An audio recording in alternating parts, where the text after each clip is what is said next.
Sejam bem-vindos, então, esta é mais uma edição do Conselho em Revista, com os comentários habituais de António Paiva e António Alexandre. Vamos aqui estar até bem perto das 19h30, sensivelmente. Vamos, nesta emissão, abordar, como sempre, os assuntos que marcaram este período entre programas, ou seja, ao longo dos últimos 15 dias. Pode acompanhar-nos aqui nos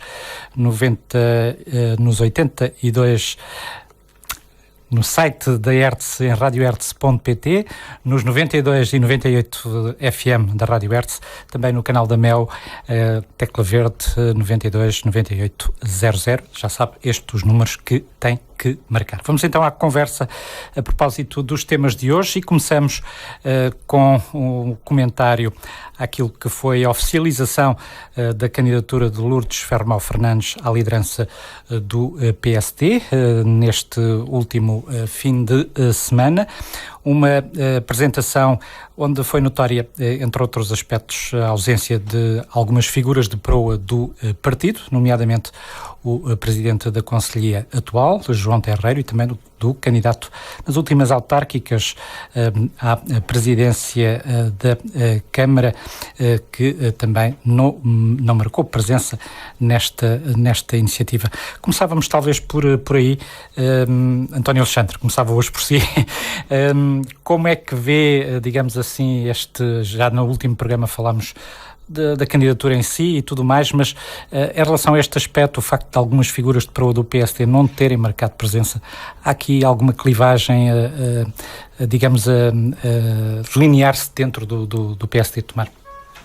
Não posso dizer que há uma clivagem porque não tenho pormenores, nem acho que daquilo que eu procuro ser um bocadinho distante da informação e do que se passa, mas evidentemente vou percebendo alguns sinais e vou tendo algumas notícias. Portanto, daquilo que eu percebi, não tenho feedback de que possa ter existido, digamos, uma oposição, uma contestação à eleição, mas daquilo que da minha experiência política e da minha envolvência nestas questões partidárias, eu, na primeira altura, fiz uma apreciação mais positiva que hoje faço.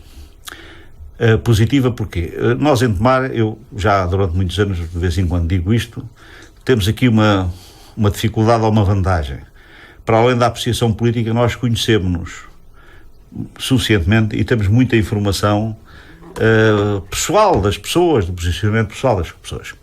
Embora a nível nacional, sobretudo quem vive na Grande Lisboa e em Lisboa também tenha, e portanto aqueles que comentam a nível nacional os assuntos nacionais nas televisões e nas rádios nacionais tenham também alguma percepção, porque o mundo é pequeno e mesmo em Lisboa aquilo é uma aldeia, enfim, com vários bairros, ou são várias aldeias juntas, porque aquilo acaba de ser uma aldeia e as pessoas têm algum conhecimento do que se passa, com algum pormenor quase ao nível do que nós temos em Tomar.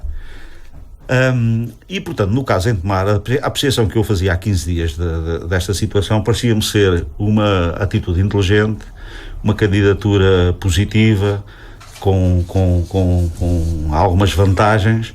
Eu hoje tenho algumas dúvidas, para não afirmar e para não errar, tenho algumas dúvidas. Porquê? Daquilo que eu conheço da candidata e atual agora Presidente da Conselhia, das características pessoais, da sua disponibilidade, da sua postura, da maneira como está na vida pública, pareceu-me ser um fator positivo para o PSD, desde que fosse agregador dos vários grupos que existem sempre nos partidos, e portanto eu conheço muito o PS, mas o PSD é um bocadinho irmão siamês, embora muitas vezes, como os irmãos andem sempre, às vezes andem à chapada uns aos outros, mas são irmãos, porque no fundo são da família social-democrata, enquanto de vez em quando ciclicamente um situa-se mais à direita, o outro mais ao centro e tal, mas andam ali, são siameses, um anda à esquerda, outro anda à direita, mas estão ligados. E de vez em quando desavidos, parece que, mas depois encontram-se. E agora, a nível nacional, essa é uma situação que a gente não vai falar, andou alguém a procurar onde é que eles estavam, se estavam juntos pelo braço esquerdo, ou se estavam juntos pelo braço direito, ou se estavam pelo umbigo, ou pela barriga, mas que havia, ou não, junção do PS e do PSD.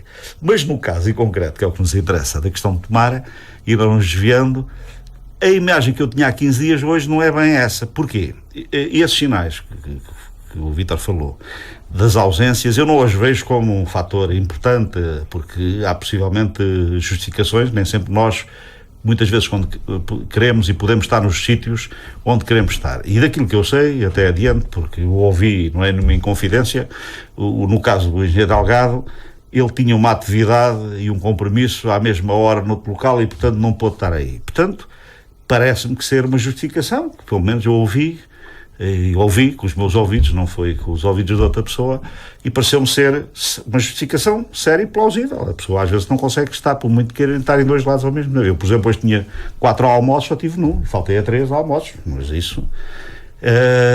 e gostava de estar nos 3. Portanto, às vezes nós queremos estar num sítio e não conseguimos.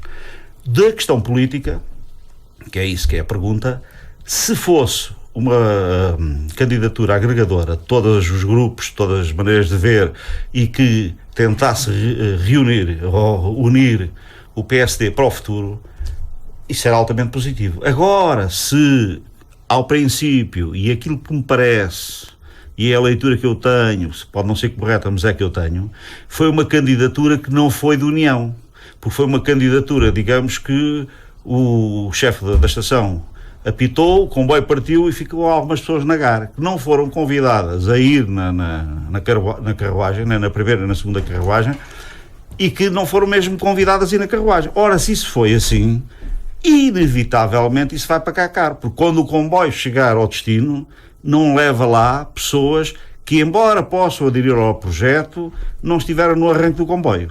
E isso, em política, é um fator negativo.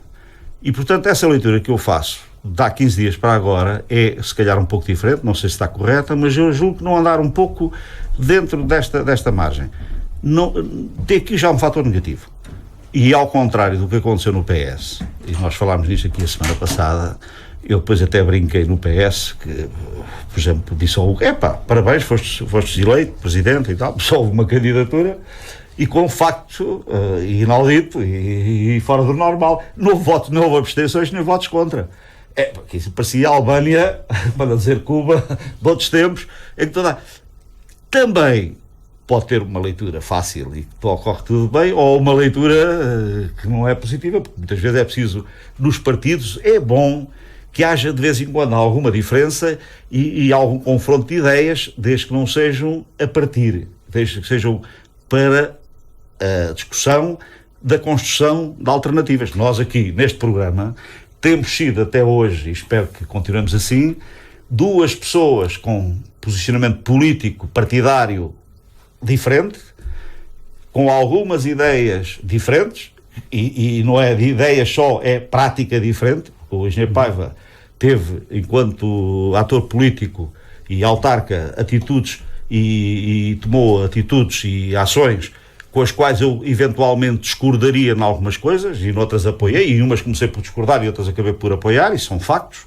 não são ideias subjetivas, são mesmo factos, o que não quer dizer que não estejamos sempre aqui, temos estado sempre aqui, numa crítica construtiva, e sempre no sentido que é da discussão e da diferença de opiniões que se constrói o futuro e que se constrói uma melhor cidade e um melhor concelho. E, portanto, na política também é a mesma coisa, é de confronto de ideias que se constrói. Quando é plausível pensar que até março, quando acontecerem as eleições internas do PSD, poderá aparecer outras candidaturas? Ou outra, pelo menos? Não sei, porque daquilo que eu conheço, a vida partidária, o PSD vive agora um momento que é o momento normal dos partidos. Está numa arrumação conselhia, mas também está numa arrumação nacional.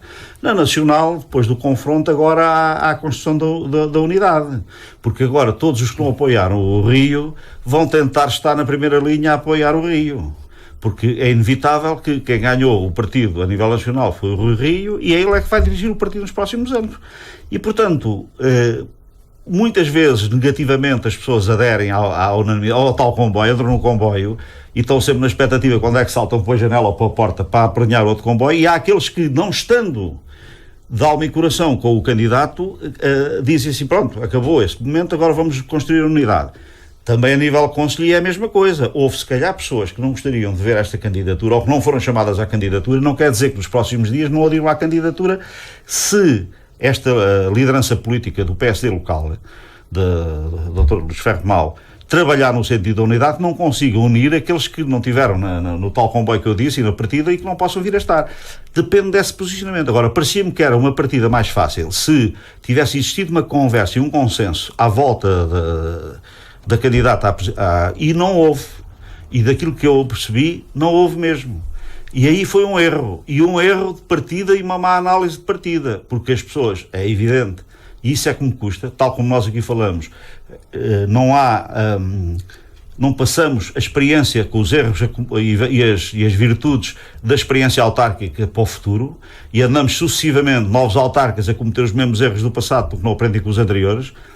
Como na política, os atores políticos muitas vezes não aprendem com os erros anteriores, porque as pessoas quando entram para a política muitas vezes querem entrar e querem parecer autónomas e que nasceram ensinadas. Ninguém nasceu ensinado.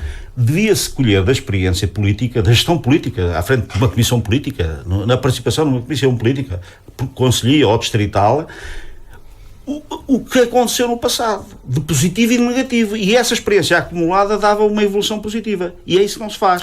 Tal como eu digo, e o Engenheiro Paiva partilha muito também desta opinião, que a nível autárquico devia-se perceber, erramos, se calhar este caminho não foi o melhor, se calhar haver mais diálogo ou menos diálogo, consenso ou mais consenso, ou discussão, mais discussão sobre o assunto, traz vantagens a uma decisão mais consistente.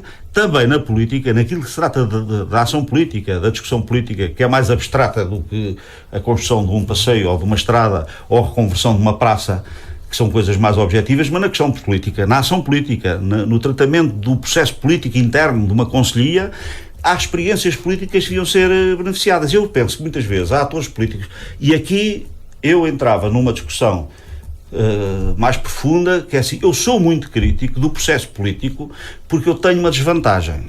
E o Engenheiro Paiva não tem tanta desvantagem como eu, mas eu tenho mais desvantagem que ele, que é assim, eu em 1969,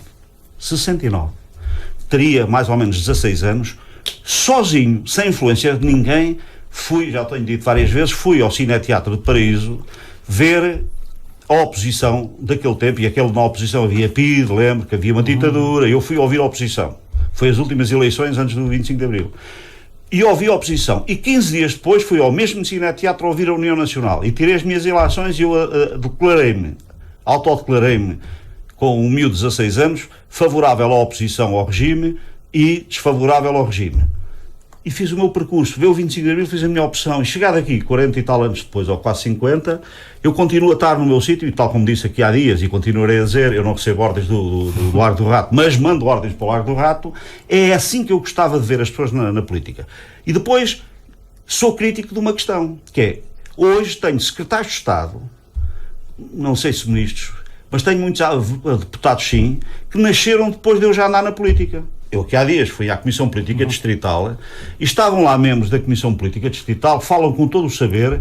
Quando eu já era membro da Comissão Política Distrital, nasceram eles. Mas eles agora nasceram ensinados. E ensinados porquê? E eles têm que me ouvir, que é uma crítica construtiva. Porque acham por terem tido uma licenciatura pelos paizinhos e o regime lhe proporcionar uma vida bestial comparada com os outros, que ascendendo à Comissão Política nasceram ensinados. Não, e que meteram um chip na cabeça com todos os conhecimentos tem, porque aquilo é só, a Microsoft faz a compactação dos conhecimentos e entra na cabeça e eles sabem tudo. Não. São burros, alguns. Curiosamente burros com licenciatura.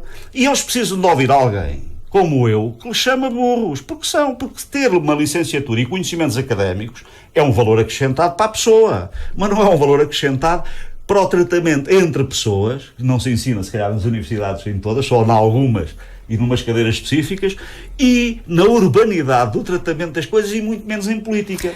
Porque na política, a maior parte dos atores políticos não tem curso de política. Nem tiraram licenciaturas em política. Tiraram muitas vezes em Direito, ou outras em Economia, etc. E, embora os conhecimentos, eu reconheço a grande vantagem de um cidadão ter uma licenciatura, um mestrado ou um doutoramento, que dá, evidentemente, uma grande bagagem para muita coisa, mas não é líquido, não é, digo mais, não está provado à prova de milhares de pessoas que o facto de ter licenciaturas, doutoramentos e outras coisas lhe dá uma grande vantagem na política. Podem ser palavrosos, mas podem cometer erros que os leva a estarem a contas com a Justiça, e agora temos visto tempos, ou enquanto atores da Justiça, cometer os erros que a gente tem visto agora nos últimos dias, nas últimas horas.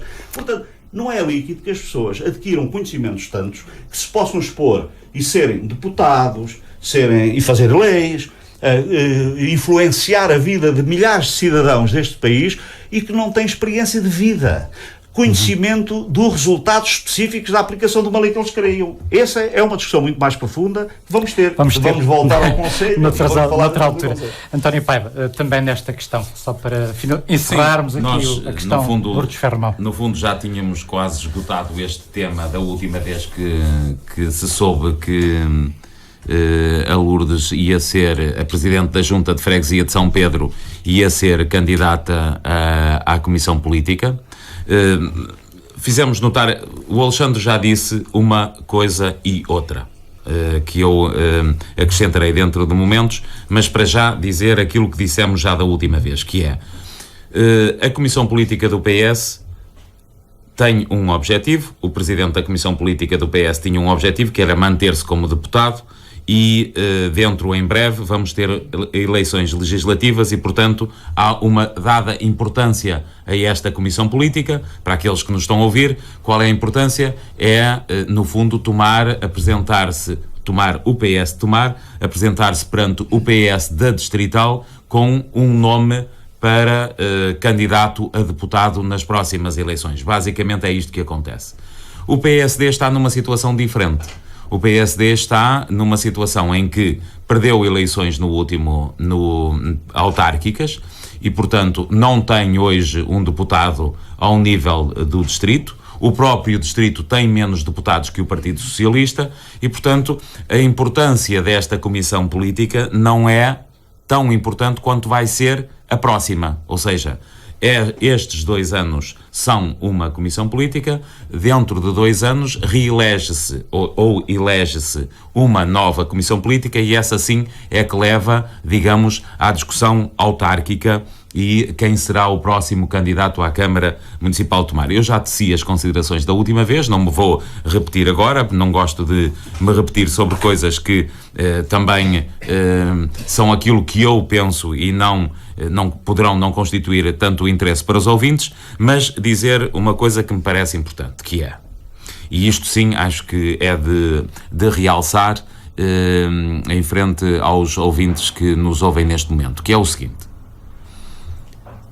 o que se deve discutir numa comissão política é pós-eleições. Ou seja, o que se deveria estar a discutir hoje no âmbito do PSD e com esta comissão política, portanto, aqui eu divirjo um pouco do que acabou de dizer António Alexandre, era a própria atual comissão política, ou seja, como disse, figuras de proa, portanto, aqueles que estão à proa neste momento, dizer assim, olha, nós, refletindo sobre o nosso passado e aquilo que foi a política que nós, digamos, pusemos em marcha durante as últimas 2 comissões políticas, portanto, durante os últimos 4 anos, foi isto que correu mal. Poderia ter corrido melhor se fosse assim, se fosse assado. Ou seja, hoje deveria fazer-se esta discussão. Eu acho que quem não fez esta discussão não está em condições de, a 1 ano das próximas eleições, vir fazer a discussão a dizer não, eu queria discutir, etc, etc. Porque o problema que teve o PSD já da última vez, quando se candidatou às eleições, foi a dois passos das eleições andar com discussões internas. Ora, quando os partidos não aprendem, tramam-se. Ou seja, ou aprendem de uma vez por todas que a discussão deve ser feita, a reflexão deve ser feita depois das eleições, percebendo o que é que correu mal, e depois sim, caminhar construindo uma nova proposta para que se perceba como é que os eleitores, a população de Tomar, adere a uma nova proposta, porque não aderiu a esta ao ponto de o PSD ter perdido, e portanto há aqui um momento de reflexão que não foi feito. Ou seja, E isto, se reparar, são sempre os momentos de reflexões que não são feitos. Olha, nós no último assunto que vamos falar, do realojamento das famílias ciganas, eu ouvi o Vice-Presidente da Câmara dizer que fez um levantamento há 3 anos, como se não houvesse levantamento. O António Alexandre está aqui, entrou na Câmara Municipal antes de mim e sabe que já havia um levantamento nessa altura, nós aperfeiçoamos este levantamento e, portanto, quem tiver a ideia que é um iluminado e que começou quando ele ali chegou, está enganado. E, portanto, tudo se vai construindo e avaliando. Não é possível, e as políticas públicas têm como de definição isso mesmo. Implementa-se uma política, avalia-se a política. E nesta avaliação o que se faz é tentar evitar erros do passado e melhorar para o futuro. É isto que se faz. E é sempre construído em cima do passado. Senão ainda hoje estávamos todos a viver nas cavernas. E não foi por ter chegado este vereador que saímos todos das cavernas. Já tínhamos saído. Portanto, é preciso ter esta, digamos, humildade para percebermos todos o seguinte. A Lourdes aparece como dizendo assim, olha, reuniu uma série de pessoas, o próprio vereador, digamos que foi na lista, é o Presidente da Comissão de Honra, disse até quais eram as razões pelas quais estava ali, estavam todos, eu acho que é simplesmente isto, estavam todos os que vivem em Tomar. Portanto, no que diz respeito ao PSD, estavam todos aqueles que vivem o concelho e que vivem aqui. Se tiveram ou não tiveram tempo para convidar aqueles que estavam em Lisboa ou a trabalhar em Lisboa e tal, e não tiveram tempo de dar a cá uma saltada, também é verdade que não se faz política local dando uma saltada à província para fazer a política e voltando para Lisboa. Não é assim que se faz. Portanto, o que se faz é vivendo o dia-a-dia das pessoas e procurando, digamos, ir ao encontro daquilo que é a resolução dos seus problemas. E o Alexandre disse muito bem, o tempo em que o conflito de ideias, o confronto de ideias era visto como um erro ou até como, digamos, assunto a banir, já passou há muito. É do confronto de ideias, como disse o Alexandre há pouco, que saem as melhores ideias. E, portanto, mesmo que haja esse confronto, o que o PSD tem de refletir, e eu estou convencido que mesmo os que ainda estão na atual Comissão Política vão ter, digamos, a hombridade e o respeito para fazer isso, é debater os assuntos agora, neste próximo ano, assentar efetivamente naquilo que deve ser as grandes linhas de intervenção do partido do PSD local e assim avançar para uma próxima candidatura com uma verdadeira alternativa àquilo que tem sido um laissez-faire, laissez-passer, que está mais do que visto em todos os assuntos que vamos continuar a debater. Ou seja, nem sempre, eu quase diria, nunca se consegue a unanimidade. Fiz 3 mandatos na Câmara Municipal de Tomar, todos com maioria absoluta, e nunca tive a unanimidade da Comissão Política do meu lado. Mas também, como sabe, votaram 120 pessoas da última vez na Comissão Política Conselhia, ou seja, a Conselhia teve a votar 120 pessoas. Se por acaso você tiver menos 4 pessoas destas 120 e tiver mais 2.000 ou 3.000 das que vivem em Tomar, a diferença justifica. Ou seja, se você vai ao encontro daquilo que são as verdadeiras necessidades das pessoas, e eu acredito que a Lourdes e a equipa que ela está a montar vai conseguir fazer isso, está no caminho certo.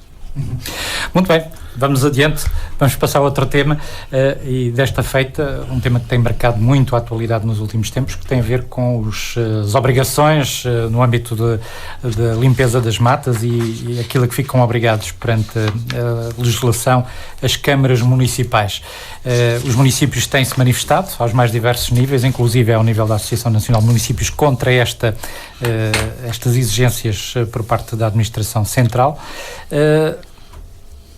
António Paiva, começava por si agora. Posso começar? Se o Alexandre me permite, eu vou já dizer uma coisa. Mal. Como é que vê isto? Mal. Como é que eu vejo? Se eu começasse, em primeiro lugar... Se eu começasse por mim, dizia o mesmo. Dizia o mesmo. Então, mas sabe, eu acho que vou dizer, mas acho que talvez não seja pelas mesmas razões que o Alexandre diria que começamos mal. Eu vou lhe dizer porque é que eu acho que estamos a começar mal. Estamos a começar mal, em primeiro lugar, porque o que deveria ser notícia nas televisões, em todas as televisões, não deveria ser a guerra entre a autarquia, as autarquias e o Governo Central, deveria ser aquilo que eram as iniciativas coletivas para que, de uma vez por todas, a população começasse a perceber quais são os verdadeiros riscos que corre pelo facto de estar a viver perto de espaços florestais. E isto aplica-se, já dissemos isso nos primeiros programas que estivemos aqui, a propósito dos incêndios, porque levantei na altura, lembram-se com certeza que levantei esse tema a propósito do combate e do plano de emergência, mas aqui gostava de realçar o seguinte. Eu já saí da Câmara Municipal há 10 anos. Naquela altura, já estas regras estavam a ser implementadas, ou seja, já vinha dos PROFs, dos planos regionais de ordenamento florestal, estes princípios que ainda hoje, passada uma década, não estão assumidos por todos nós. E cabe ao Governo, cabe às câmaras municipais fazer com que gradualmente tudo isto seja, digamos, absorvido pelas pessoas. E eu vou dar um exemplo.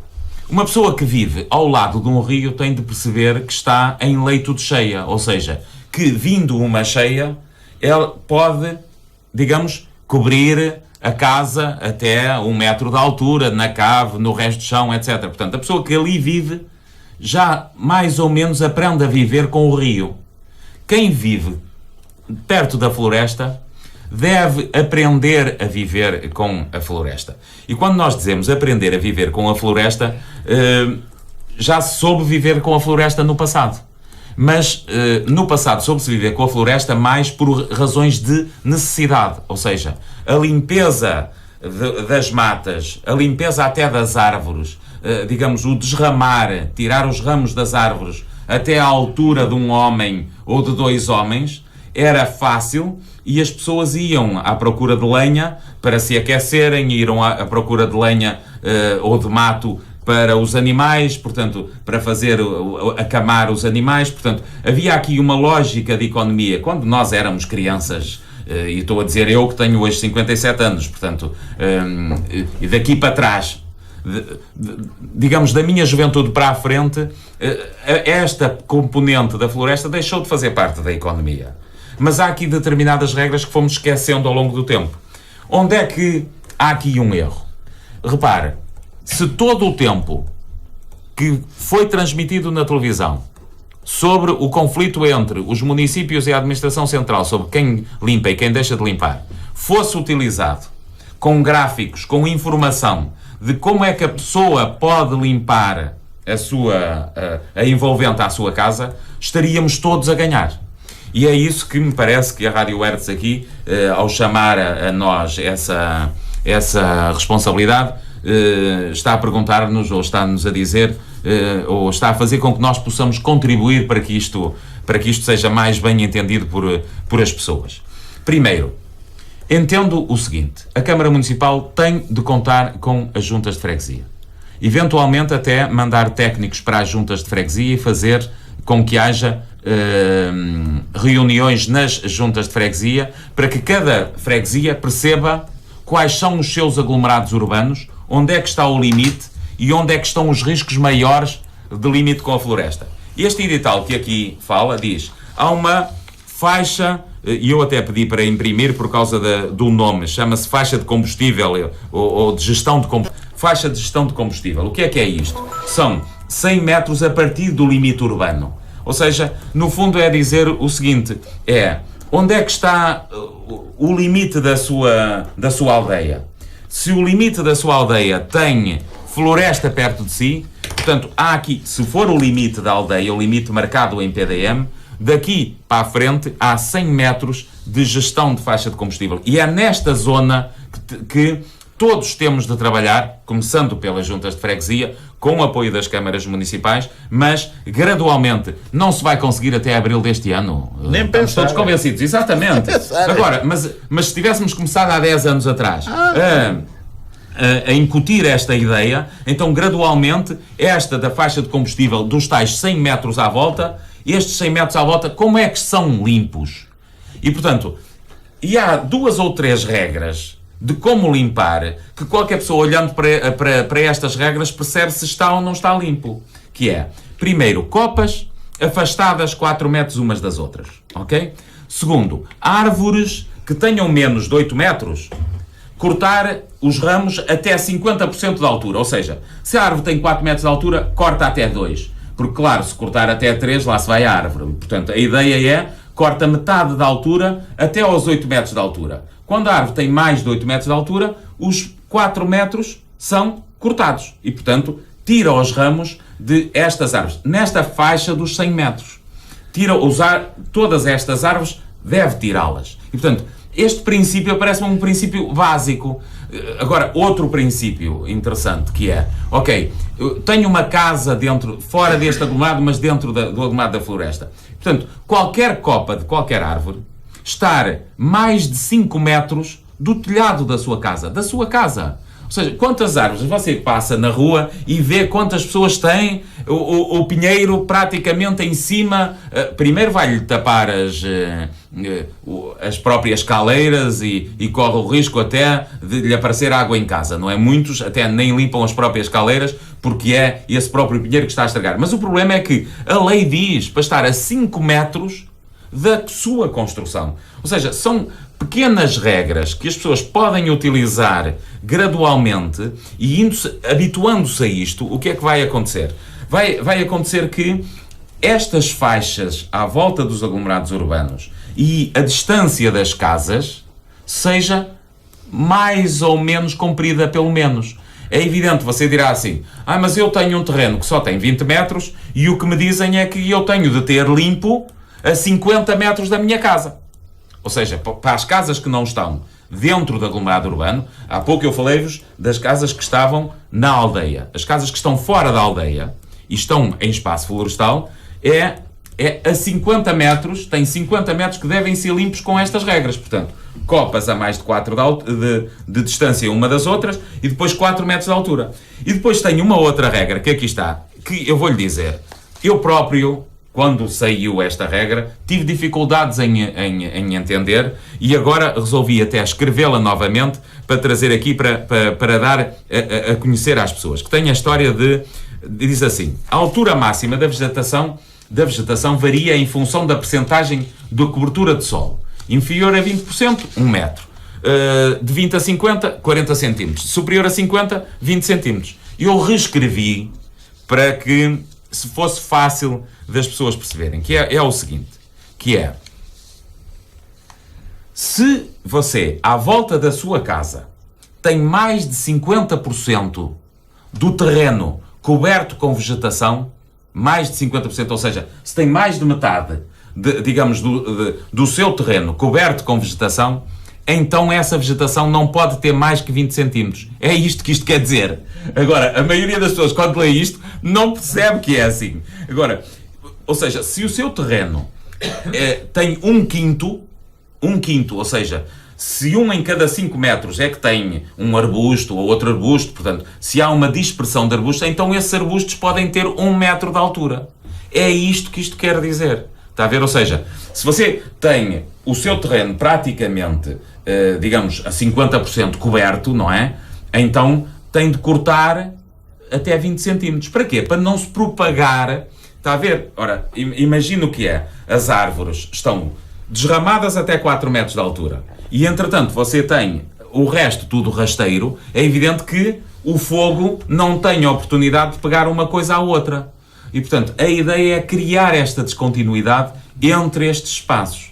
Ora, eu penso que tudo isto, graficamente, é possível fazer, é possível espalhar por cada uma destas aldeias estas condições, desenhar o próprio aglomerado urbano e dizer é aqui que está o principal risco e depois são as próprias pessoas que vão gradualmente e amigavelmente fazendo com que o A, o B, o C vai cortando, etc. E isto gradualmente vai-se conseguir. Por último, é a tal questão que tem a ver com os 10 metros das estradas. É fácil de compreender toda a gente que nos ouve, não é? Portanto, é evidente que no meio disto tudo nós podíamos dizer, se as pessoas fossem mais cuidadosas e não atirassem o cigarro por a janela fora, etc., que tudo ficaria mais fácil, não era preciso estar com estas preocupações. Mas também é verdade que por uma questão de precaução, e pode não ser só o cigarro que se deita fora, pode ser um vidro que o sol apanha e pode criar oportunidade de criar o fogo. São 10 metros da berma para o lado de fora, cumprindo regras semelhantes àquelas que eu acabei de falar. Portanto, no fundo é desramar as árvores até metade da altura, a partir dos 4 metros já não é preciso fazer, se ela for muito alta, chega até aos 4 metros, e depois é manter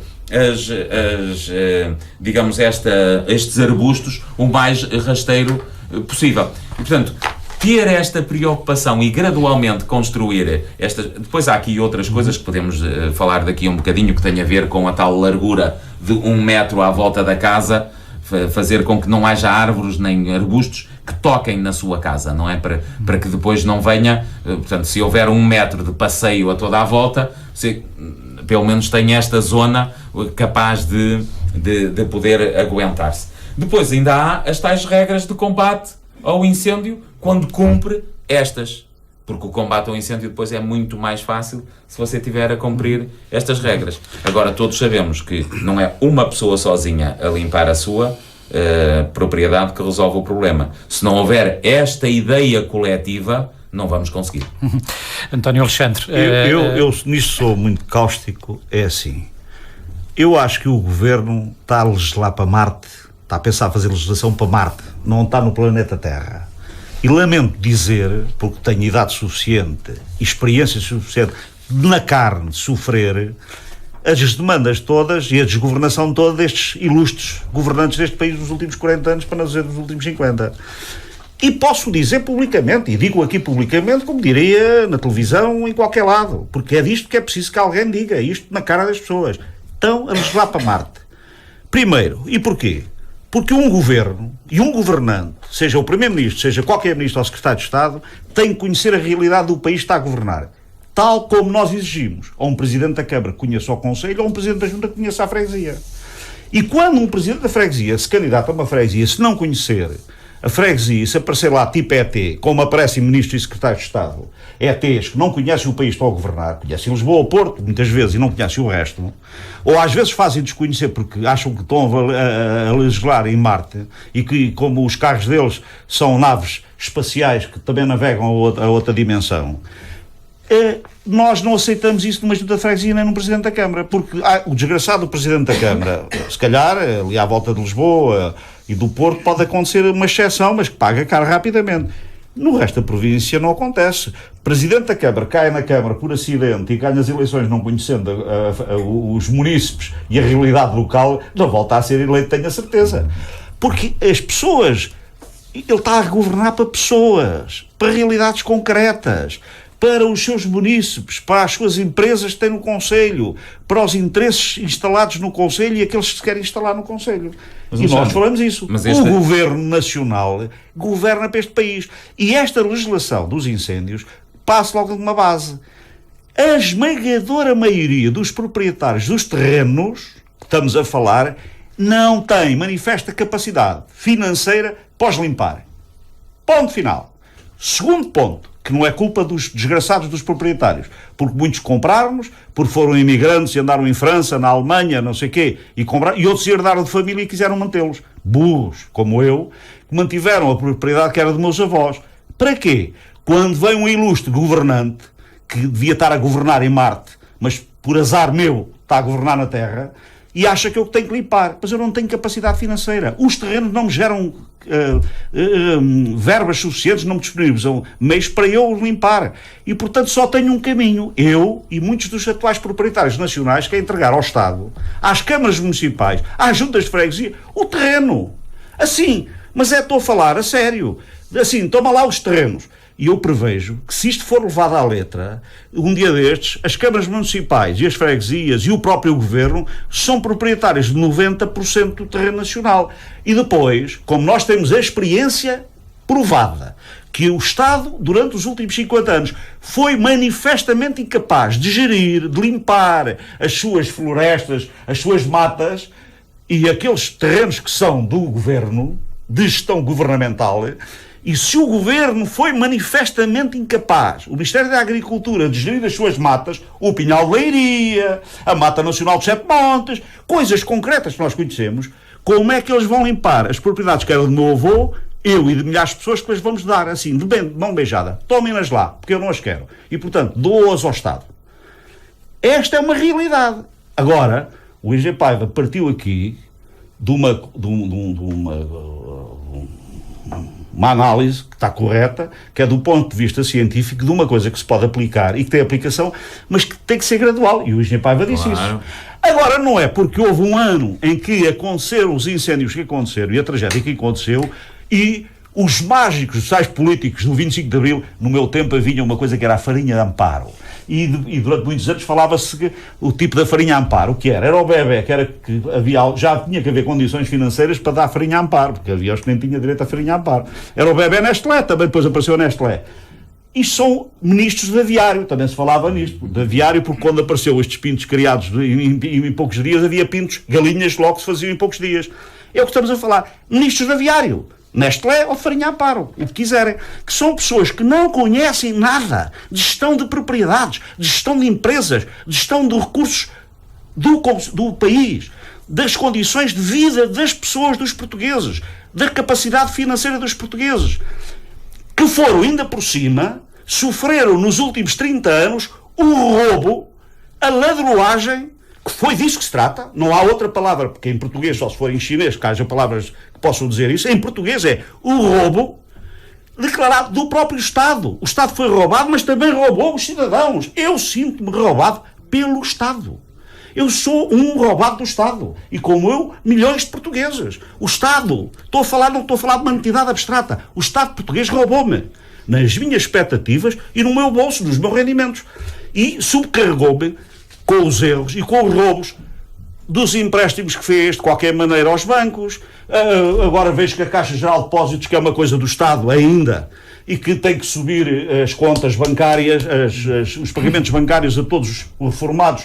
Porquê? Porque foi tão roubada. O dinheiro foi parar aos ricos, aos incapazes, aos que não fizeram nada para ter dinheiro, que levaram aquele dinheiro que era do Estado português, que era nosso, dos cidadãos, e os governantes, os gestores, deixaram roubar e participaram no roubo. Alguns estão a contas com a justiça.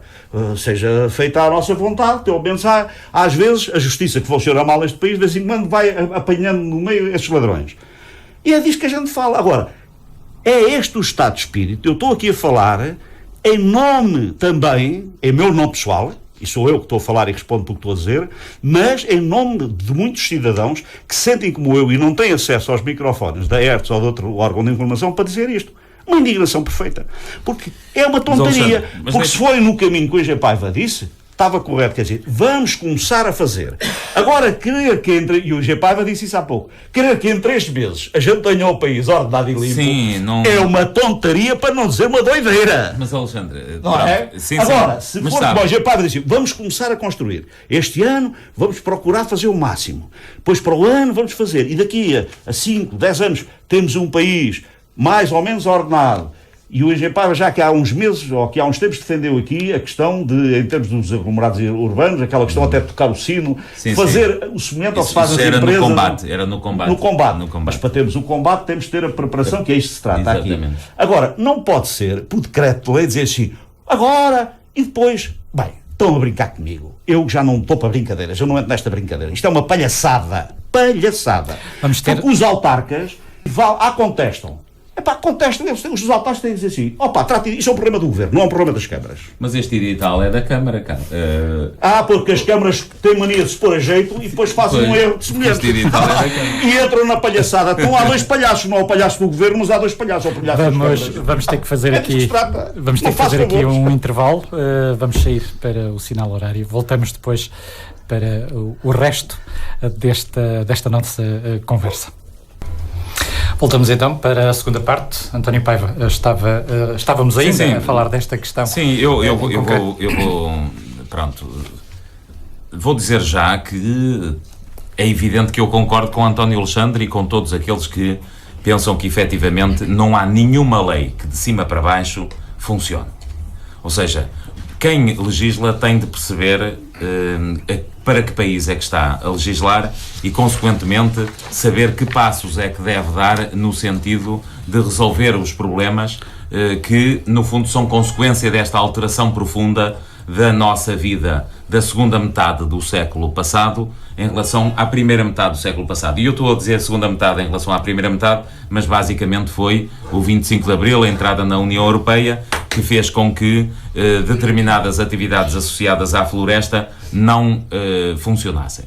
Agora, também é verdade que nós temos um programa de desenvolvimento regional, desenvolvimento agrícola, de desenvolvimento regional, chamado muitas vezes Plano de Desenvolvimento, mas que, no fundo, tem financiamentos sempre associados ao espaço rural.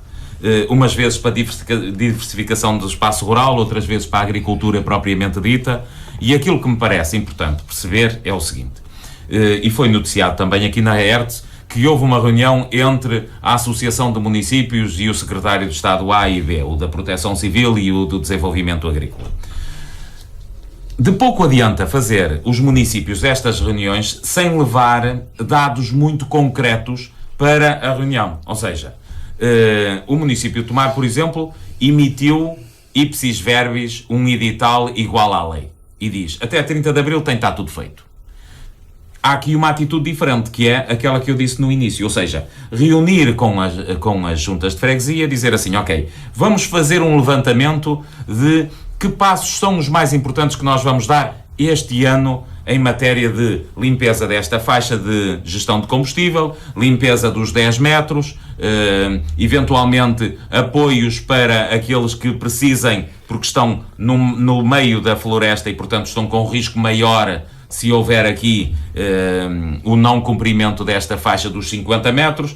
Portanto, vamos fazer este levantamento. É um levantamento que demora tempo a fazer, mas tem de ser feito, ou seja, começar junta a junta e apresentar dados concretos. Eu não tenho dúvida que esta questão da limpeza de florestas vai conduzir a necessidades de financiamento. E estas necessidades de financiamento não são o contrário do financiamento. Como sabe, o Governo veio com uma penalização para as autarquias se não se substituíssem a... Isto é outra, aqui já estou como diz o Alexandre, é só para quem vive em Marte. Por uma razão muito simples, sabe? É porque entrar nos terrenos não é fácil.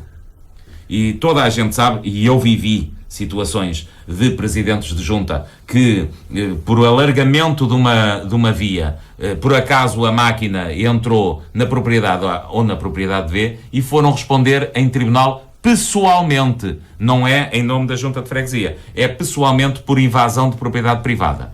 E, portanto, se estas coisas não forem devidamente bem feitas, nós vamos correr riscos semelhantes. É preciso ver que há muita coisa que em Portugal ainda não se fez. Eu vou dar um exemplo. Nós agora estamos a discutir esta questão das florestas, mas eu vou dar um exemplo. Muito poucos aglomerados fora do nosso país, aglomerados urbanos, têm falta de passeios entre o que são as casas e o que é o centro desse aglomerado. Por exemplo, se for à Jonceira, ou se for à Serra, ou se for a várias localidades do nosso país, for a Sem Soldos, tem muitas zonas onde pessoas de idade vão para a missa à noite a ter de ir por a estrada, sem sinalização nenhuma, praticamente ou em cima da valeta ou na estrada. Mesmo em Carvalhos de Figueiredo isso acontece. Agora, se pensarmos assim, mas Carvalhos de Figueiredo ainda tem uma berma de 50 centímetros, porque é uma estrada nacional, está suficientemente larga, ainda tem esta berma. Mas, portanto, há aqui riscos para as pessoas que não estão a ser tratadas devidamente. E, portanto, mas isto de cima para baixo nunca funciona. E, portanto, há levantamentos que já começaram a ser feitos no passado e que estão feitos e que estão iniciados e que devem continuar o seu percurso no sentido de se identificar estes riscos para as pessoas e, consequentemente, perceber as necessidades de investimento público ou de financiamento aos privados para que eles cumpram regras que acabam por ser públicas. Porque é evidente que o indivíduo que não limpa a sua casa, como dizia o Alexandre há pouco, o indivíduo que não limpa o seu espaço por falta de meios económicos, não é só culpa dele. Ou seja, efetivamente, nós temos de pensar que hoje muita gente herdou propriedades que não foram divididas. Eu vou-lhe dizer, há muitas heranças, e o Alexandre vai dar até exemplos que conhece pessoalmente, mas eu conheço isto. Há muitas heranças em que quê? Em que há os bens a dividir. E quais são os bens a dividir? O apartamento em Lisboa, mais a casa em Tomar, mais a casa na praia, mais isto e mais aquilo. Mais o quê? Mais uma bolsa não sei onde, um pinhal não sei onde. Como a bolsa e o pinhal não interessa a ninguém, fica em quê? Herdeiros do fulano de tal. E estes herdeiros de fulano de tal, morreu o filho, morreu o sobrinho, morreu o neto. A dada altura, você tem 30 pessoas associadas àquela casa, àquela propriedade que tem um valor mínimo. Ou seja, a casa na praia, houve de certeza alguém que se interessou por ela. E, portanto, com tornas para cá, tornas para a frente, alguém a comprou. O terreno que estava no meio da floresta em Tomar ficou aqui perdido, com 30 pessoas associadas. Agora, como é que a Câmara Municipal notifica toda esta gente se metade deles nem sabe onde é que eles estão? Portanto, todo este aspecto. E depois, sim, mas pode fazer um edital. Pode, mas é depois de cumprir e de ficar provado que todas estas diligências foram tomadas e que não conseguiu chegar lá. E mesmo assim ainda vai vir alguém no meio disto tudo, no fim disto tudo, a dizer que eu não fui bem notificado e não sou de cá e por isso não pude ver aquele edital. Sim. E, portanto, estes aspectos são aspectos que só têm uma solução. É como acabei de dizer, como disse no início, no início disse, tentei simplificar as regras. Este edital está complexo, mas as regras são muito simples e são coisas que, depois de fazer o primeiro desbaste, depois é fácil de manter. Mas falta a outra parte. Exatamente, falta esta análise praticamente coletiva de baixo para cima. Quantos aglomerados temos? Quem trabalha? O que é que vamos fazer? Como é que o fazemos? E depois, indivíduos que estejam contra, vai ter que os 10% da praxe. E esses depois, com facilidade, se tratam. Mas, Paiva, há uma questão que é um erro do Governo e de Lisboa, dos tais iluminados. E o engenheiro Paiva está a falar de uma realidade que conhece, por exemplo, no Concelho de Tomar, conhece relativamente bem, e eu também conheço a realidade de Tomar, mas temos de ter em conta que Tomar somos privilegiados, porque nós temos cadastro. E já temos ouvido às vezes... Pois é verdade, exatamente, também é verdade. Metade do país não tem cadastro. Aqui bem perto não há cadastro. O centro não tem, é verdade. Não tem cadastro. Enquanto em Tomar, se for à Câmara, às finanças, perfeitamente sabe identificar o terreno e vai lá uma pessoa qualquer e sabe isto é do Zé Manel e confronta com o Francisco José, ali para a Sertã, já aqui bem perto, Figueiró dos Vinhos, etc., e muitos outros concelhos, que eu agora não sei de concreto enumerar, mas muitos, milhares de concelhos, milhares de concelhos não, porque não há milhares de concelhos, mas de freguesias sim, não sabem onde é que está. Sabem os velhos, e há herdeiros que sabem que têm lá uma propriedade, mas sabem onde é que é, e até já morreram, portanto, mas muito menos o Estado sabe onde é que é. E depois, o Rui Paiva falou, a propriedade é cefários. Pois, mas em termos da lei, os tipos fazem lei como são espertos, ao cabeça de casal. Mas o cabeça de casal, muitas vezes, a morada que está lá nas finanças já não corresponde àquela. Notificá-lo deve ser uma coisa muito difícil. Então, com os correios que a gente agora tem, aquilo demora anos a notificá-lo. Facilmente ele, nem precisa de advogado para dizer, eu não recebi nada. Eu vivo no Cacém há 20 anos e não me chegou nada. Porque nunca o Estado consegue saber que o homem que é o proprietário daquilo, ou que é o cabeça de casal, 6 ou 7 herdeiros ou 10 herdeiros, vive no Cacém. Não vai lá. E, portanto, é uma realidade. Lá está a lei que diz, manda para as câmaras e resolve. Quer dizer, as câmaras são a para-socas disto tudo. Eu digo mais. Eu fui autarca, gostei muito, quando lá estive, gostei muito daquilo, com os defeitos todos que aquilo tem, com o sofrimento que dá a ser autarca, e até me candidatei um dia à Câmara, mas vivi feliz, ainda há dias vivi feliz pelo povo não me querer presidente da Câmara, mas se fosse hoje não me candidatava nada, porque hoje leis que mudaram. E com esta gente, quando o ministro diz que a gente podemos andar a 30 km a hora nas localidades e nas povoações, vou aqui já venho, porque isto deve ser em Marte, ou deve ser quando vier os carros elétricos e em que a gente já não os guia, aquilo vai, o Google nos leva e a gente senta-se no carro a ler o jornal e se tira 30 ou 40, como aqui há dias dizia alguém a brincar, 30 é porreiro, tem uma vantagem, é que em Lisboa e no Porto ir a 30 horas já é andar depressa, porque eles hoje não conseguem andar a 30 horas, andam muito menos porque aquilo as filas têm. Portanto, perspectiva-se uma modernização do país e uma grande vantagem que a gente passa a andar a 30, mas eles fizeram isto para Lisboa e em Lisboa eles não conseguem andar a 30 porque para fazer da entrada de Lisboa ao centro de Lisboa demora tanto tempo que nós demoramos de tomar à entrada de Lisboa, demora 1 hora e tal, a gente está na entrada de Lisboa e depois demoramos 1 hora e tal para chegar, por exemplo, à Praça de Espanha. E eles acham que já é um benefício ir a 30 horas. Mas é a perspectiva do que a gente se vê. Agora, eu não prescindo de continuar a dizer, porque é bom que haja alguém que tenha a liberdade e a possibilidade de, com os pés no chão, dizer as coisas e chamar os bois pelos nomes, não tivéssemos nós no Ribatejo Norte mesmo assim.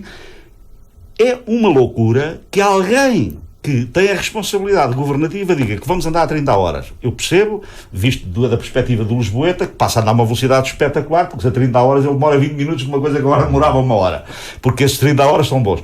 Mas não era essa a intenção. Quando me dizem que eu em Carvalho Figueiredo, que vou a 50, tenho dificuldade em cumprir com os 50 e vou ser obrigado a dar a 30, é manifestamente uma tonteria. Mas, Alexandre, essa coisa não paga imposto e eu tenho que dizer aquilo que penso. É completamente tonto o fulano que pensa que eu ando a 30. Como é tonto o tipo que pensa que o país vai ser limpo até março desta maneira e que vão aplicar coimas. Porque o Ige Paiva estava há bocado a falar assim. E vimos agora o caso aqui bem perto de Figueiró dos Vinhos, Sertã, etc. As pessoas que vivem ali, naquelas casas que arderam, são a demonstração do país real. Acordou desde o Presidente da República, o Primeiro-Ministro, toda a gente percebeu o país real. Arderam, sim senhoras. E o IG Paiva, como técnico, percebe que se for bem explicado, a lei se calhar até está bem feita, com a limpeza a tantos metros, a vegetação, ok, tudo bem. Mas há o aspecto financeiro daquelas pessoas que herdaram uma casa com as condições mínimas, que agora algumas não têm, têm que ser ajudadas e bem para recuperá-las, e que têm os terrenos à volta, e o vizinho ao lado tem. Os terrenos não têm rentabilidade económica nenhuma. Se o Banco Caixa Geral de Depósito acha que me tem que pedir 5 euros por mês para ter lá o meu dinheiro e para receber as reformas das pessoas, saca 5 euros, vejam bem o que é que um fulano tem que ter para pedir, porque ainda por cima são velhos, que eles próprios já não conseguem fazer o trabalho, pagar a alguém que vá lá limpar o terreno todos os anos. Era preciso que os terrenos que eles tivessem, que a reforma tivesse rentabilidade. Não tem. Portanto, aquela gente não tem dinheiro para comer e por isso há os bancos alimentares, há a assistência social, que vai lá levar a comida, ajudar as pessoas. As pessoas não têm capacidade para pagar a água, para pagar a luz, para pagar o telefone. Sim, e têm que todos os anos limpar os terrenos. Bem, em Marte, se calhar é possível. Deixe-me dizer-lhe aqui uma coisa. É uma loucura. Sabe, sim, mas eu comecei por estas questões do edital. Este edital é o tal edital que a Câmara já disponibilizou. E eu comecei por aqui exatamente por causa disso. Porque me parece que ir para dentro da floresta, no sentido de dizer limpar as matas lá dentro... Sim, não, senhor. Já não foram tão longe. A tontaria não foi tão longe. Exatamente. Mas agora, nós vamos pegar concretamente no nosso Mas conceito. Tem que ser que por exemplo, o Paiva pôs o sítio certo. Tem que se programar, tem que se avaliar, tem que se procurar financiamento. Exatamente, mas repare, eu estou a pensar, e quando estou a dizer isto, estou a pensar, por exemplo, os aglomerados, digamos que 2/3 do nosso concelho é florestal. Sim, não é? sim. Temos esta ideia, nós temos 350 km², 2/3 é florestal. Portanto, o concelho é maioritariamente florestal. Nós temos um concelho histórico, com um peso da história, com uma cidade forte, efetivamente. Temos a Albufeira de Castelo de Bode e temos a floresta. 2/3 é florestal. Ora bem, estes 2/3 estão aqui associados a esta zona, digamos, esta faixa que vem aqui da Aceiceira, vai por aqui fora, da Sabacheira para a direita, digamos, até a Albufeira de Castelo de Bode. Portanto, é essencialmente, os 2/3 que aqui estão. Do outro lado também há a floresta, mas não é tão marcante, digamos. Agora, qual é a questão? Eu estou a pensar, por exemplo, nos aglomerados de Albufeira de Castelo Bode, em que vem um incêndio e o vento apanha aquelas encostas por ali acima, aquilo é tudo sempre a andar. O que é que tem de se tentar evitar? Evitar que apanhe os aglomerados. E, portanto, aqui cabe... E é isso que a lei de certo modo aponta. Tenta, exatamente. E, portanto, aqui mas cabe também o discurso político foi um pouco da limpeza, depois a gente vai lendo e percebendo... centra-se mais nas casas. Exatamente. É o tentar salvar as pessoas, digamos, isso. Não é? E está portanto, correto. Sim. Concordo. Mas repare, por exemplo, este número 4 diz assim: não poderão ocorrer quaisquer acumulações de substâncias combustíveis como lenha, tal. Diz isto, quem olha para isto não nos diz nada. Mas e repare, e depois quem anda no terreno, no dia-a-dia, nestes percursos que fiz toda a minha vida de Presidente de Câmara, o que é que você vê muitas vezes? As pessoas cortam as árvores, não é? Cortam os ramos, etc. E encostam onde? À casa. Claro. É exatamente onde não deve estar. Porquê? Porque a comunicação deste acumular de lenha, que ficou ali numa zona mais abrigada e tal, ele tem comunicação com os arbustos que poderão não estar bem cuidados, com os ramos das árvores e por ali vai. E pronto, vem por ali fora e lá está. É exatamente o monte de lenha que ele ali tenha que foi a razão pela qual se foi a casa dele. Ora, é este tipo de coisas que compete muito às juntas de freguesia, aos técnicos, à Câmara Municipal. Um trabalho conjunto. Exatamente, neste trabalho conjunto. E eu estou a pensar, envolvente à Roda Grande, vivemos os dois esse incêndio. Envolvente à roda grande. É relativamente fácil de, digamos, pôr a roda pequena e a roda grande a salvo de um incêndio de florestas, cumprindo regras mínimas. Agora, alguém tem de apoiar, não tenho dúvidas. O Alexandre tem razão. Ou seja, não é possível contar com os proprietários nesta faixa dos 100 metros de combustível. Até porque eles poderão dizer, mas eu tive azar. É que para além de ter herdado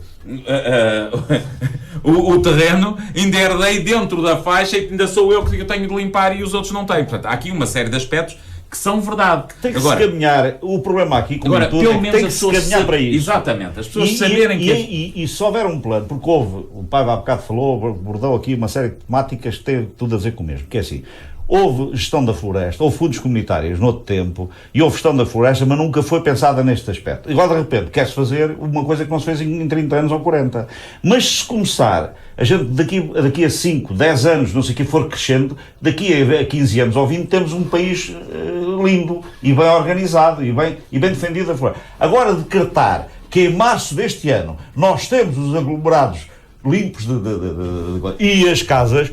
É uma loucura se me disserem que vamos caminhar e vamos obrigar todos a trabalhar no sentido de lá ir. Eu aí acredito e tudo bem. Eu vou acrescentar aqui mais uma coisa que eu acho que está na ordem do dia, sabe, e tenho de o dizer, estava a tentar evitar dizê-lo, mas já que estamos a discutir o assunto, é que depois ainda fica como parecendo que são as celuloses os que fazem o ordenamento do território, ou seja, no fundo dizer estes homens das celuloses depois ainda dizem assim, se não fôssemos nós, a floresta não estava organizada. É mentira, porque todo o homem, no seu interesse próprio e económico, tenta obter o melhor resultado para si. E, portanto, o Estado é que tem a obrigação de também olhar por o coletivo, porque já todos percebemos das consequências que têm as celuloses aqui na nossa zona, não é? Em termos de poluição. Isto que aconteceu no Tejo está à vista de todos. E o que eu vi fazer no nosso concelho e digamos, arrendar de terrenos por aí fora, nunca foi num interesse coletivo. Nada. Foi sempre no interesse particular daquela entidade que quer fazer dinheiro com o eucalipto, transformando em pasta de papel, vendendo o papel e ganhando dinheiro, ponto final. E já percebemos, ganhando dinheiro o mais depressa possível, ao custo, seja do que for, e portanto estas regras ambientais. É evidente, aqui sim, é que eu gostava de ver estas leis a funcionar. Aqui é que o Estado... depois não tem força. Eu não consigo perceber uma força brutal para emitir estas coisas a dizer até abril tem de estar tudo pronto. E, entretanto, para uma celulose, não é? Que eu já sei que vão invocar, que é o problema de manter os postos de trabalho e tal. Não tem nada a ver com isso. Tem a ver com os interesses particulares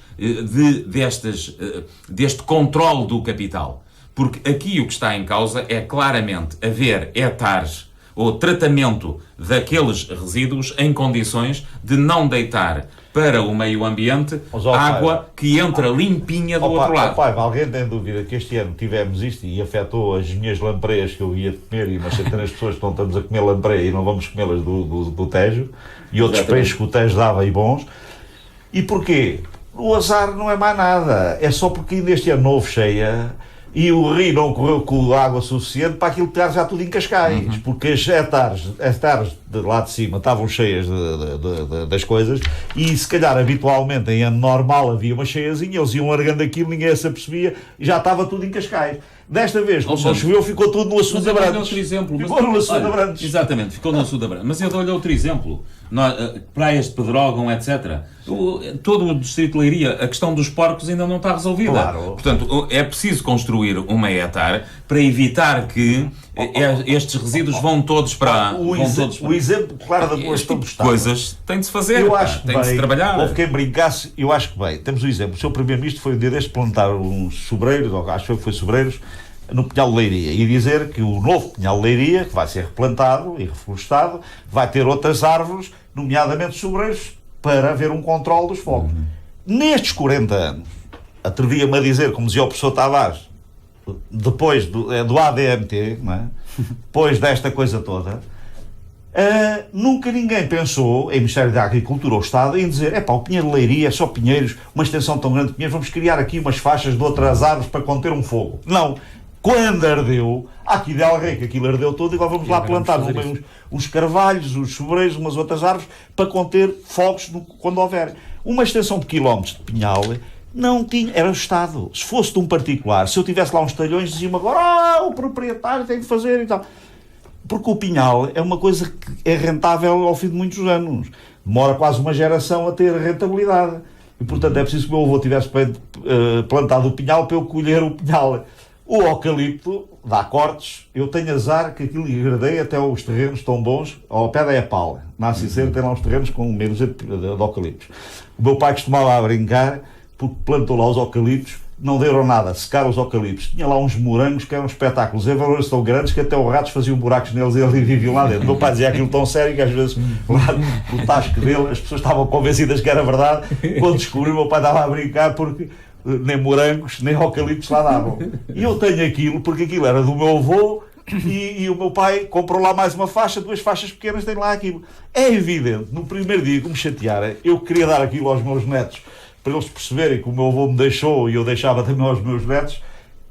Um dia destes vou facilitar a vida aos meus netos, porque vou oferecer aquilo ao Estado. Não vou oferecer à misericórdia, porque há pessoas a dar à misericórdia coisas destas, são presentes envenenados, e agradeço já para passar a mensagem que não dei essas coisas à misericórdia, porque há entidades, e no caso da misericórdia e outras entidades, a quem doam propriedades, que ainda por cima são de 4 ou 5 proprietários, como o Engenheiro Paiva estava aqui a falar, que nem a própria entidade que recebeu, que é o caso, por exemplo, da misericórdia, mas há outras entidades que têm, e pessoas, que depois, sendo de vários, não se conhecem, não se dão e não há encontro para as pessoas tratarem do terreno. E, portanto, há aqui dificuldade. E são terrenos que não têm rentabilidade económica nenhuma. Ninguém os quer. Não se podem ser vendidos. Porque ninguém os compra. Só há um caminho, entregá-los ao Estado. Eu prevejo, por isso é que eu há bocado disse uma coisa, e aquilo que eu digo faz sentido. Mesmo que às vezes algumas pessoas não gostem de ouvir no coisa. Qualquer dia, possivelmente, não sei se legalmente é possível, mas as câmaras municipais começam a ser detentoras da maior parte do património da floresta. Porque se a gente puder entregar à Câmara, é à Câmara que fica. E a Câmara passa a ser proprietária. Agora quer ver, ou ao Estado. Porque depois como é que se gera? É que os terrenos não têm rentabilidade económica, não dá para plantar uma árvore, não dá para plantar nada. Sim, sabe que só tem pedra. Essa legislação ainda existe e estou convencido que as ZIFs, portanto as zonas de intervenção florestal, são uma espécie de condomínios florestais, mas isso ficou um pouco, isso andou devagar, tem-se desenvolvido muito pouco, andou devagar por muitas razões e a principal é porque se trata de uma competência que é da administração central.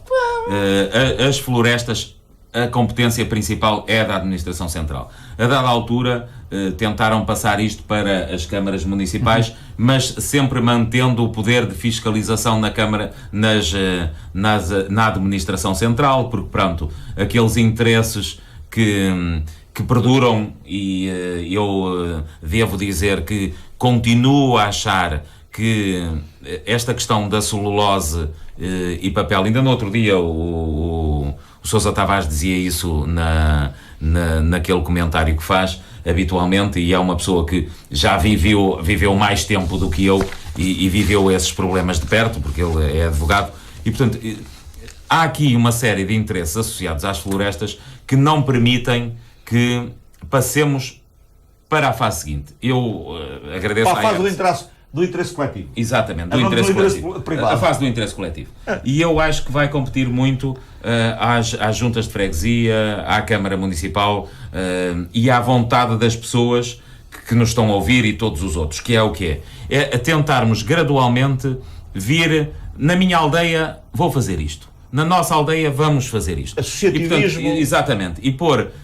Se formos com esta ideia coletiva, vamos nos proteger a nós próprios. Em primeiro lugar, na prevenção. No combate eu já disse o que achava, mas vamos na prevenção. Vamos identificar os locais. Não vamos multar ninguém, ou vamos fazer com que não tenhamos de multar ninguém. Vamos identificar, vamos perceber quem conseguimos fazer ou não, e avaliar isto no fim do ano. E depois de avaliar isto, percebermos como é que damos o passo seguinte. Construir coletivamente soluções, Alexandre, olha, que sejam viáveis.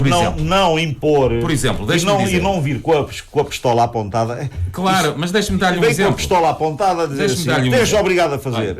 Eu vou dar até este exemplo. Vou dar este exemplo porque o Presidente da Conselhia do PS, que o Alexandre acabou de dizer que foi eleito, não é? Disse uma das coisas que ele disse... Democraticamente por unanimidade. Muito bem. Uma das coisas que ele disse foi vamos discutir o próximo quadro comunitário de apoio. Ora, aqui está uma ideia. Claro. Então, quer representar bem o conselho dele? Olha, aqui está uma ideia. Então, vamos fazer... Porque a União Europeia já percebeu que todo o sul da Europa tem problemas de incêndios e, portanto, o ordenamento do território e a garantia da segurança das pessoas está acima de tudo. Porque aqui o problema que se está a pôr é que foi a primeira vez que em Portugal nós associamos o ordenamento o desordenamento do território a incêndios e, consequentemente, a mortes. E, portanto, agora estamos a partir, digamos, desculpem o termo, das mortes para fora, ou seja, do aglomerado urbano que foi invadido para fora. E pelo menos tentar dizer assim, vamos ver como é que nós garantimos que os nossos aglomerados urbanos, que as nossas aldeias, não são atacadas por este fogo. E esta faixa de combustível, esta questão dos 10 metros da estrada, esta ideia das copas e da limpeza da árvore até aos 4 metros de altura, ou até metade da altura da árvore. Portanto, estas ideias, não ter a lenha encostada à casa, ter um lugar mais longe da casa. Portanto, estas ideias têm de passar porque são práticas de há muito ano. Porque as pessoas... Nos anos 50 faziam isso porque tinham tudo limpo à volta e, portanto, podia estar a lenha ali encostada à casa. Porquê? Porque o incêndio não chegava lá. Porque não havia mato E, portanto, tudo isto tem de passar de geração para geração. E eu estou a dizer isto porquê? Porque são os mais idosos que estão nestas aldeias. E, portanto, são pessoas que têm práticas do passado com situações atuais completamente diferentes. Situações atuais que são autênticas bombas. O Paiva está aqui a falar numa coisa que não é falada e que convém agora especificar melhor. Fala-se muito de desertificação do interior. Com esta lei vai desertificar mais. Porquê? Muita gente vive em Lisboa, vem às vezes uma vez por ano à Sertã ou a Tomar, porque tem cá um terreno e tem uma casa. Ainda vai procurando ter algum dinheiro para investir para ter ali a casa. O que é que vai acontecer? Vai-se tudo livrar dos terrenos e livrar-se das casas e vai ficar o interior mais deserto, porque ninguém vai ocupar esse espaço. Resolve um problema, porque podem, e vão doar, como eu digo, as propriedades. E, portanto, o que vai acontecer a este interior do Pinhal é mais desertificação. Porque depois não conseguem vir para cá. Nós não somos os macacos do jardim zoológico que os lisboetas vêm ver e os chineses vêm ver. Porque eles depois vêm ao Convento de Cristo, sim senhores, são capazes de ir tomar um banho ali na Albufeira do Castelo Bó, se tiveram acesso para tomar banho. E são capazes de Fátima e a Batalha. E vão ver Coimbra e o Porto e etc. Mas não vêm ver o Pinhal. A tentativa que eu vejo, e é generosa, de que os portugueses se interessem pelo interior e que venham visitar o interior e passar férias ao interior e sucessivamente para ajudar as pessoas, sobretudo destas zonas que arderam, a recuperar, é positivo. mas é com pessoas lá. Alexandre... Porque as pessoas não vêm visitar Figueiró dos Vinhos e Pedrógão se não existir lá pessoas. Alexandre... Como não vão à Serra se só existir lá 2 ou 3 pessoas. Está aqui um trabalho que a autarquia tem de fazer. Quantificar. Sim. Quantificar exatamente o que é que isto representa, feito por privados ou não. Sim. Quantificar isto e perceber esta quantificação a quanto é que pode conduzir num eixo do Plano de Desenvolvimento Regional e neste eixo do Plano de Desenvolvimento Regional garantir fundos comunitários para este apoio. A Presidente de Câmara fala em 4 milhões de euros que seriam necessários para isto. Sim, o que interessa a quem mora em Vila Nova ou quem mora na Roda é quantos desses 4 milhões corresponde ao aglomerado dele. E, portanto, eu não acredito que ninguém tenha chegado ao número de 4 milhões sem primeiro ter percebido o somatório de quanto é que dá cada coisa. Portanto, esses 4 milhões podem chegar a 2 milhões e 200 ou 2 milhões e 300 se forem bem feitos. Ou podem até conduzir em primeiro lugar, a salvaguarda destas aldeias. Em segundo lugar, a projetos de desenvolvimento de ordenamento florestal, que eu não quis falar. Como viu, o Alexandre praticamente concentrou-se na questão da limpeza dos terrenos que estão em espaço florestal. Eu não cheguei a falar nisso porque, em minha opinião, no que diz respeito a isso, o Alexandre disse, e bem, nunca vai ser uma pessoa individualmente que vai resolver o problema. Ou seja, ou há um ordenamento para 200, 300, 400, 500, 1000 hectares, ou não há. Mas pura e simplesmente. Agora, estas faixas é outra questão. O que eu chamo sempre é para uma realidade. Por exemplo, nós temos aqui bem perto um concelho que é Mação. Mação tinha dos melhores concelhos com ordenamento florestal do concelho todo. E faziam gala, e bem, de um trabalho que o município fez e a população fez, fazer um belíssimo ordenamento, e tinham ali aquilo tudo mais ou menos bem estudado. Quando houve os incêndios, aquilo herdeu tudo. Exatamente. Mas não morreu ninguém. Claro. É preciso ver. Não, uma vantagem, não estou a dizer. O que é preciso fazer é, também herdeu por causa dos outros concelhos, porque Mação teve um problema, claro. Não esquecem-se. Quando entrava o fogo que vinha do norte, eles queixavam, veio do norte, e eles tentaram e tal continho, mas depois daqui a bocado já vinha do sul, e portanto, e do outro dia já vinha do outro lado, e portanto, os concelhos à volta que não tinham. Exatamente. E o Mação acabou por arder porque sofreu vários ataques, foi quase como nas tropas aqui há 500 anos. Vinha uma tropa, atacava por esquerdo, matava meia dúzia, e eles continham-nos, tal. Mas depois atacavam do outro lado.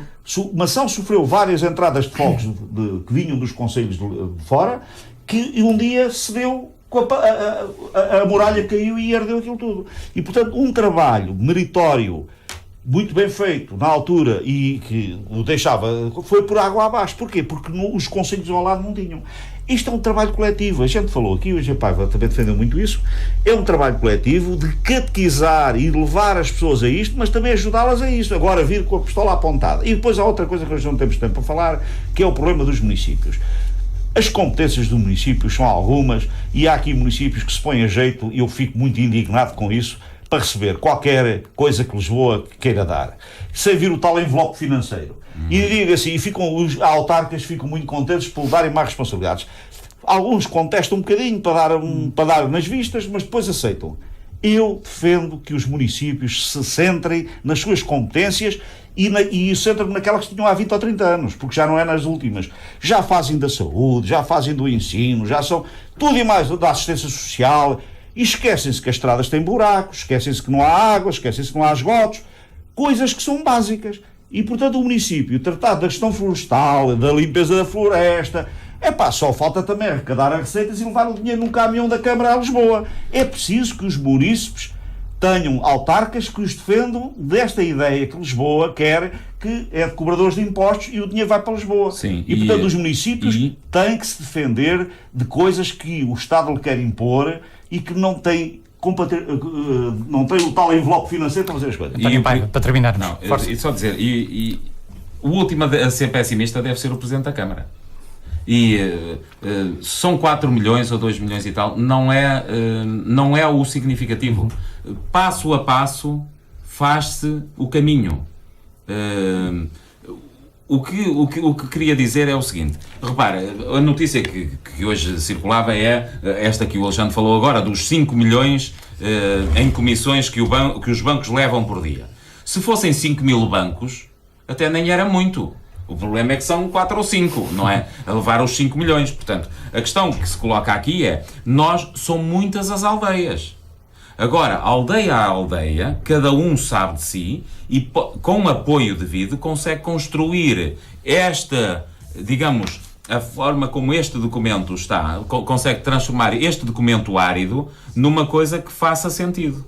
Agora, a Câmara Municipal não pode dizer é até 30 de Abril deste ano. Não é como se não tivesse nos últimos 4 anos ou como se não tivesse havido uma década depois de ter saído esta legislação. Ela saiu, agora vamos ver como é que caminhamos no sentido de a garantir. E isso temos de ser os primeiros a dizer isso. Agora, não deixar de o fazer e de construir gradualmente este caminho.